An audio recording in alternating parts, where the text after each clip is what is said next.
Assalamualaikum warahmatullahi wabarakatuh. Alhamdulillah wa syukurillah wa nahmatillah, insyaallah. Jadi zikir nafas itu keluar Allah masuk hu. Pertanyaan ayah hendakku akbarnya ada di mana? Letak hu masuk kemudian tenggelam menuju ke posisi akbar. Akbar itu sudah berada pada posisi masing-masing sebagai alif, kaf, ba, dan roh. Posisi alif berada di ubun-ubun kepala. Namanya Nuril Akbar, cahaya hampa. Cahaya akbar, cahaya yang besar. Dia berada di ubun-ubun kepala, posisi alif sebagai zat Allah. Maka Allahu Akbar terdiri dari Allahu Alif, Allahu Kaf, Allahu Ba, Allahu Roh. Allahu Kaf ini berada pada posisi kerongkongan Baitul Kursi. Kemudian Allahu Ba berada pada posisi perut. Dan Allahu Roh berada pada posisi kolbi. Jadi lini daripada akbar atau terminal stasiun posisi letak duduknya akbar ini adalah merupakan letak duduk untuk menerima datangnya hu sebagai nafas atau jiwa. Jatuhnya nafas atau jiwa sebagaimana apa sudah bertausiah ulang-ulang. Kita hantar menuju ke zat Allah, maka dia berada pada alif. Kita hantar pada posisi kerongkongan di Baitul Kursi, maka dia berposisi sebagai Allahu Kaf. Kemudian posisi Allahu Ba, posisi nafas jatuh di perut, dan posisi roh, nafas atau jiwa tenggelam di dalam kolbi atau Nur Muhammad. Dan biasanya mereka berkolaborasi ketika nafas kasar dan nafas halus. Ketika kita hu ini tenggelamkan, kita lenyap masuk melalui rongga hidung, nafas kasar dan nafas halus akan berkolaborasi dan membentuk kondensasi jiwa, profil jiwa seperti raga kita di kerongkongan. Insya Allah seperti itu. Dan posisi lariknya nafas hu itu berposisi alif. Hanya yang dimaksudkan dengan di mana letak posisi akbar, itulah letak posisi yang Abah jelaskan. Posisi akbar terdiri dari alif, kaf, baro. Akbar, alif berada di dahi, tepatnya di belakang dahi atau di atasnya dahi, di ubun-ubun kepala, melingkar dia posisi di ubun-ubun kepala. Itulah alif zat Allah. Yang kedua, kaf itu di kerongkongan di Baitul Kursi, sehingga sananya Allah yang bernama Baitul Kursi di kerongkongan. Kemudian di Masjidil Haram posisi ba, insya Allah di Baitul Maqdis menuju ke sasaran Qiblat. Lalu posisi roh di kolbi manusia di posisi Baitullah Hajarul Aswad, tempat terinti kedudukan daripada posisi nafas yang jatuh atau posisi tenggelam atau fananya jiwa atau nafas kita, atau posisi fananya daripada hu yang masuk. Ketika posisi hu itu masuk dan tenggelam di alif kaf baro ini, itu Abah sudah bertausiah ulang bahwa tergantung daripada laduni karomanya Allah Subhanahu wa taala. Allah melalui utusannya, melalui ridhonya, melalui tuntunannya, Robita Mursyid, Datuk para nabi dan para wali serta Abah Mursyid insya Allah yang akan secara gaib membimbing menuntun arah menuju ke alif, kaf, ba atau ro. Hidup ini ketika kita beraktivitas itu hanya ada dua dalam proses fana di dalam zat Allah Subhanahu wa taala. Ketika kita bertakbir dan ketika kita tidur. Ketika kita bertakbir Allah Akbar, insya Allah saat itulah takbiratul ula teramat sangat penting dan berharga, karena pada saat itu walaupun hanya 5 menit detik hitungannya, tetapi kita bisa khusyuk, kita bisa fana. hilang lenyap dunia seisinya ketika kita isbatkan hu pada saat bertakbir. Hilang lenyap dunia seisinya, di mana Allah, di mana aku hamba, di mana aku Allah, di mana aku hamba. Aku hamba lenyap dan fana di dalam aku Allah pada saat bertakbiratul ihram. Allah akbar, insyaallah. Dan pada saat kita tidur, itu pun Allah menggenggam jiwa ini, insyaallah. Maka hilang lenyap dunia sisinya. Proses fana yang begitu indah. Maka tidak boleh kita lalai ketika imam masjid, imam waktu memimpin sholat, melaksanakan takbiratul ula, kita jangan terlambat. Karena kalau imam yang faham di dalam proses mi'raj billah ini, maka ketika dia mengangkat takbir, dia sudah membawa pergi berangkat perjalanan jiwa dan ruhani kita menuju Allah subhanahu wa ta'ala di makom singgasana. Kalau kita terlambat datang mengikuti takbiratul ula, itu simbolnya sama ketika kita mau berangkat terlambat, diangkut, diakomodir, diakses oleh kendaraan.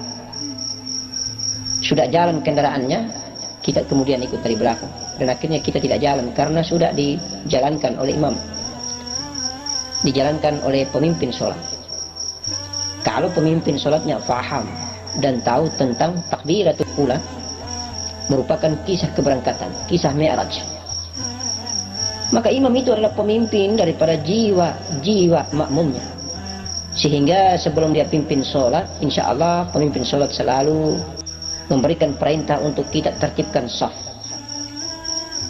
barisan, kemudian mengangkat komando salat jami'ah rahimakumullah. Kita menjawab, kita sudah siap mau berangkat ini wahai Pak Imam. As-salat la ilaha illallah. Insyaallah kita berdiri betul, kita pasang niat kita, imam pasang niatnya, kemudian imam siap takbiratul ula. Allah memberangkatkan kita tenggelam di dalam hunya imam. Itulah hunya Rasulullah, itulah hunya baginda Nabi Muhammad sallallahu alaihi wasallam, menuju ke pemilik hu adil, Allahu akbar. Allah pemilik segalanya. Kita bertemu Allah di saat kita takbiratul ula, walaupun hanya hitungan detik, insyaallah. Begitupun ketika kita tidur, sama. Maka perjalanan nafi isbat ini tidaklah gampang. Perjalanan nafi isbat keluar Allah masuk hu ini selalu kita lakukan dalam kondisi natural. Sudah berjalan, cuma kita tidak pernah menyadari bahwa nafas kita beribadah. Hanya saja batang tubuh kita tidak pernah menyadari bagaimana caranya agar connect, nyambung antara ghaib nafas kita dengan batang tubuh kita yang zahir, nyata ini, sehingga kita sadar akal, sadar otak, sadar pikiran, tahu bahwa oh ternyata bagaimana caranya mengibadahi nafas ini dengan cara seperti ini. Padahal kalaupun kita belum dikasih kesadaran hidayah oleh Allah subhanahu wa ta'ala pun, nafas ini sudah beribadah. Untuk menertibkan ibadahnya sesuai dengan tuntunan asma Allah, sesuai dengan tuntunan sifat Allah, sebagai tuntunan zat Allah, tuntunan zahir ciptaan Allah subhanahu wa ta'ala baginda Nabi Muhammad sallallahu alaihi wasallam yang mulia dengan ajaran Nabi, dengan ajaran Rasulullah Al-Karim ini, melalui kitab Allah, melalui sunnatullah. Maka perhatikan baik-baik ketika kita ruku atau kita sujud, selalu kita nafi. Dan apabila kita takbir atau saat kita duduk di antara dua sujud, selalu kita isbat.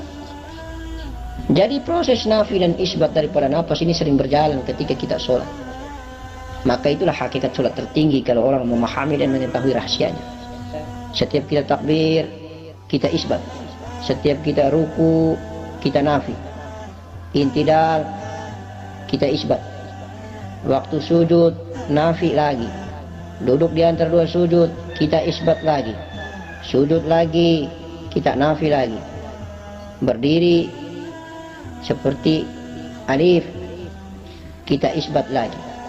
Jadi kalau berdiri pasti bentuk alif, duduk pasti bentuk lam, ruku bentuknya seperti ha, dan juga dia bentuk seperti lam Allah,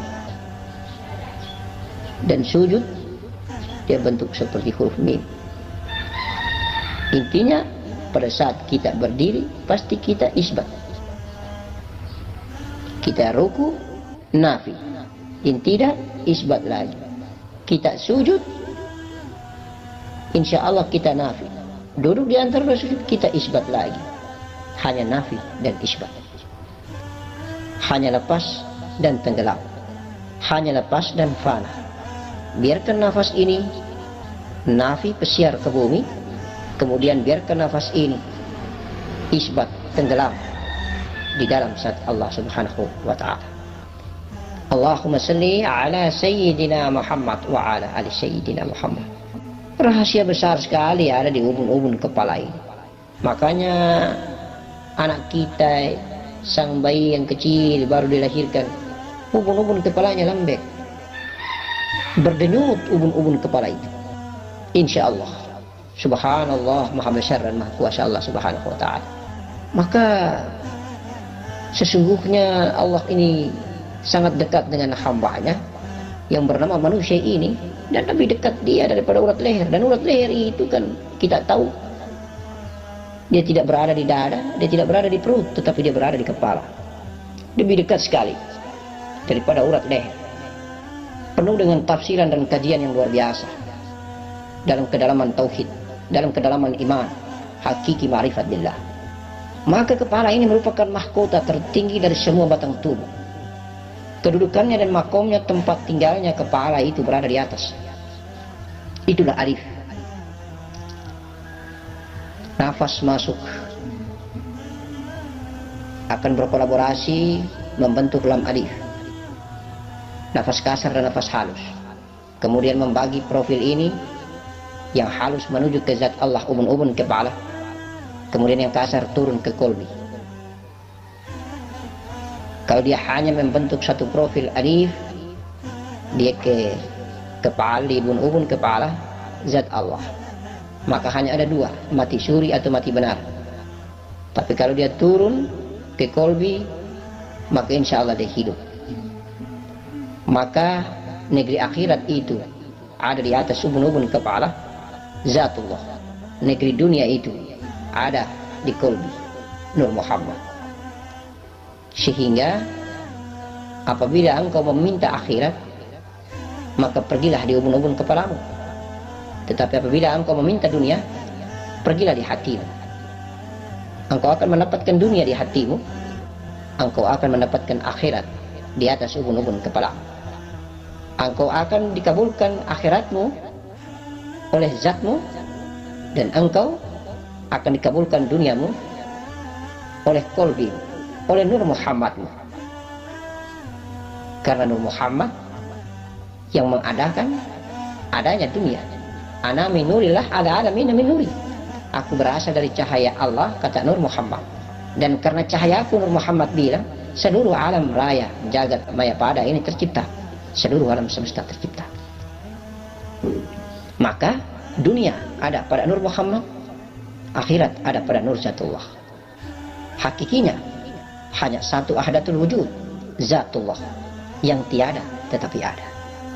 Dia berada pada dua makom sehingga sana yang terindah, makom bait yang tertinggi, rumahnya yang tertinggi di alam hampa, nurial hampa, dan bait yang berada di makom dada, mahligai terindah. Di balik sirnya ada aku, di balik kolbi ada fuad, ada sagofa, ada sir, ada rahasia ada aku, kata Allah. Itulah dua cahaya, itulah nur Allah, nur Muhammad. Nurun ala nuri, nur Allah di dalam nur Muhammad, nur Muhammad di dalam nur Allah. Insya Allah tugas dan peranan yang ada di Kolbi sering berkolaborasi, karena memang dia turun naik dari sulbi, turun ke rahasia diri kita, kemudian naik ke kolbi. Dari sulbi turun ke rahasia diri kita, kemudian naik ke kolbi. Insya Allah apabila dia naik menuju ke Zatullah, menuju ke ubun-ubun kepala manusia, maka berakhirlah hidup ini, kematian yang akan kita dapatkan. Maka ingat baik-baik pada saat kita jalan pulang perjalanan sakaratul maut, setiap hamba kerabat dekat kita, coba kita dekat-dekat berada di samping kiri, di samping kanannya. Insya Allah kita akan temukan tentang rahasia jalan pulang itu. Awalnya dia dingin dari kaki, kemudian dia naik ke betis, kemudian naik ke kemaluan, kemudian naik ke perut. Maka mati awal bumi ini di perut, mati awal kehidupan dunia ini di perut, tetapi masih bergerak di seputar dada. Hembusan napas bumi dan napas langit masih beraktivitas, keluar masuk di mulut atau keluar masuk di hidung. Insya Allah tergantung makom dan derajat ketakwaan, tauhid, kemuliaan, indahnya seorang hamba di hadapan Allah. Ada yang keluar masuk lewat mulut, tapi ada juga yang keluar masuk lewat hidung. Ada yang kasar lewat mulut karena dunianya, tetapi ada yang halus, indah lewat hidung karena akhiratnya. Oleh karena itu tinggal kita mengamalkan aktivitas hidup di muka bumi ini. Kalau lebih banyak engkau condong mempertuhankan duniamu, maka ingat baik-baik, mulutmu menjadi kendaraan terbaik keluar masuknya napas ini. Tetapi apabila akhiratmu yang terindah lebih tinggi dan mendominasi, maka insya Allah nafas hidung adalah nafas adil, akhirat yang terindah yang akan menentukan jalan keselamatan. Maka tandanya pada saat meninggalkan dunia, mulut terbuka atau mulut tertutup. Apabila mulut terbuka dan lepas nafas itu keluar bergentayangan di bumi, maka tandanya hamba ini hubud dunia. Tetapi apabila nafasnya tenggelam dan insya Allah mulut dikatupkan, mata terpejam, yang ada hanyalah nafas alif keluar masuk di rongga hidung yang terindah, sebagaimana datangnya Nur Muhammad yang keluar masuk melalui hidung ini, maka indahnya negeri akhirat terpampang dengan kasaf mukassafah di hadapannya, keindahan surgawi, keindahan jannah, keindahan al-malakuti rufa al-malakuti nur, keindahan jemputan para malaikat yang terindah, jemputan para malaikat dengan tangga-tangga saf-saf zabarah, insya Allah dengan kain hanuts yang wangi seperti kasturi, bahkan lebih wangi daripada kasturi. La ilaha illallah Muhammadur Rasulullah. Subhanallah, datang dengan kenikmatan dari kedua orang tua, pulang pula dengan kenikmatan. Setetes mani ditinggalkan, sel ovum ditinggalkan, sebagai tanda bahwa kita pernah hidup karena adanya saripati bumi, saripati makanan gizi, saripati tanah. Nur Muhammad telah datang dan telah pulang, datang pulang meninggalkan sisa zahirnya mani, setetes mani dan sel ovum. Waja'alna min baini sulbi wat tarari, waja'alna min baini sulbi wat tarari, waja'alna min baini sulbi wat tarari. Insya Allah terpancar mani dari kedua tulang sulbi, laki-laki dan tulang dada perempuan. La ilaha illallah, la ilaha illallah Muhammadur Rasulullah. Masya Allah. Hidup ini apa yang kita cari? Sementara. Hidup kekal dan abadi selama-lamanya itulah di negeri akhirat. Hanya banyak sekali hamba Allah di muka bumi ini lupa. Ada yang mati dalam keadaan sementara makanan berada di mulutnya. Ada yang mati sementara duduk berdiskusi memperbincangkan persoalan dunia. Ada yang mati dalam keadaan sementara berdiri berwawancara, berinterview. Banyak sekali kematian-kematian, banyak sekali lepasnya nyawa daripada raga ini dalam keadaan aktivitas dunia. Dan ini menjadi introspeksi dan renungan sebenarnya buat kita yang hidup. Ya Allah, biarkanlah kami pulang ke negerimu, ke hadiratmu, dalam keadaan genggaman kedua tanganmu yang indah. Dalam keadaan genggaman daripada kuasa dan kebesaranmu yang penuh dengan rahmat kasih sayang. Dalam keadaan kami beribadah, dalam keadaan kami sujud, kami ruku, kami zikir, kami menyebut namamu, dalam keadaan kami cinta, kami kasih dan kami sayangmu ya Allah. Kami sayangimu ya Allah, kami sayangimu ya Rahmanu ya Rahim. Allah, izinkanlah kami mencintai, mengasihimu dan menyayangimu. Izinkanlah ya Allah, izinkanlah kami menyembah dan bersujud hanya kepada Engkau. La ilaha illa Allah, la ilaha illallah, la ilaha illallah, la ilaha illallah, la ilaha illallah, Muhammadur Rasulullah, Muhammad Rasulullah. Zahir batang tubuh ini adalah Muhammadmu Rasulullah. Zahir dan batang tubuh ini adalah Muhammadmu Rasulullah. Jiwa dan nafas ini adalah Ahmadmu. Nur yang ada di qalbi ini adalah nur sifatmu, dan Engkau adalah nur zatmu. Subhanallah, subhanallah, subhanallah, subhanallah wa bihamdi, subhanallahal azim. Astaghfirullah, astaghfirullah, astaghfirullahal azim, astaghfirullahal azim, astaghfirullahal azim. Alladzi la ilaha illa huwal hayyul qayyum wa atubu ilaik. Ya Allah, ya Allah, ya Allah, maafkanlah, ampunilah kesalahan dan dosa dari batang tubuh, daripada zahir hina ini. Insya Allah. Ingatlah olehmu dalam memelihara nafasmu, dalam berdiri, ruku, sujud, dan duduk di antara dua sujud, sehingga dapat memberikan tanda kepada sekalian badan, jasad, ragamu, dan segala cahaya nurul alam di atas segalanya. Ada ekspresi cahaya alam yang luar biasa ketika engkau keluar daripada sejarah. Tetapkanlah hatimu pada kehidupan dua negeri, negeri dunia dan akhirat.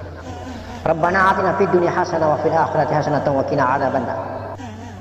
Allah akan menganugerahi martabat, insyaallah Allah akan menganugerahi martabatmu menjadi martabat nabi, martabat rasul. Allah akan mengharamkan jasad, tubuh, ragamu dimakan api neraka, dan jasad, raga badanmu akan utuh, tidak akan dimakan tanah. Rasulullah Al-Karim An-Nabi Muhammadin sallallahu alaihi wasallam bersabda, tafakur sesaat itu lebih besar pahalanya daripada beribadah 70 tahun lamanya, dan berpikir tentang ma'rifat kepada Allah, maka nilai tafakur itu lebih beribadah 1000 tahun lamanya. Allah berfirman dalam surat Al-Kahf ayat 16, dan kami lebih dekat daripada ulat leher. Sekali lagi, dan kami lebih dekat daripada ulat leher. Insyaallah. Sebuah renungan yang panjang dan mudah-mudahan dapat memperbaiki aktivitas ibadah nafas ini. Assalamualaikum warahmatullahi wabarakatuh. Ya